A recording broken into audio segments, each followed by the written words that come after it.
If I were the prince of darkness, I'd want to engulf the whole world in darkness, and I'd have a third of its real estate and 4/5 of its population, but I wouldn't be happy until I had seized the ripest apple on the tree. Thee. So I'd set about, however necessary, to take over the United States.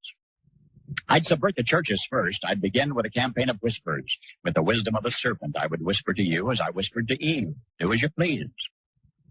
To the young, I would whisper that the Bible is a myth. I would convince them that man created God instead of the other way around. I would confide that what's bad is good and what's good is square. And the old I would teach to pray after me, Our Father, which art in Washington. And then I'd get organized. I'd educate authors in how to make lurid literature exciting so that anything else would appear dull and uninteresting. I'd threaten TV with dirtier movies and vice versa. I'd peddle narcotics to whom I could. I'd sell alcohol to ladies and gentlemen of distinction. I'd tranquilize the rest with pills. If I were the devil, I'd soon have families at war with themselves, churches at war with themselves, and nations at war with themselves, until each in its turn was consumed. And with promises of higher ratings, I'd have mesmerizing media fanning the flames.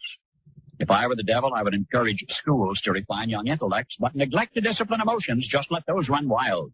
Until before you knew it, you'd have to have drug-sniffing dogs and metal detectors at every schoolhouse door. Within a decade, I'd have prisons overflowing.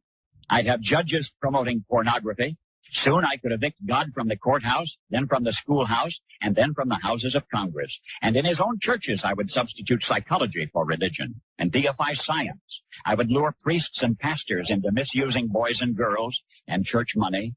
If I were the devil, I'd make the symbol of Easter an egg and the symbol of Christmas a bottle. If I were the devil, I'd take from those who have and give to those who want it until I had killed the incentive of the ambitious. What'll you bet?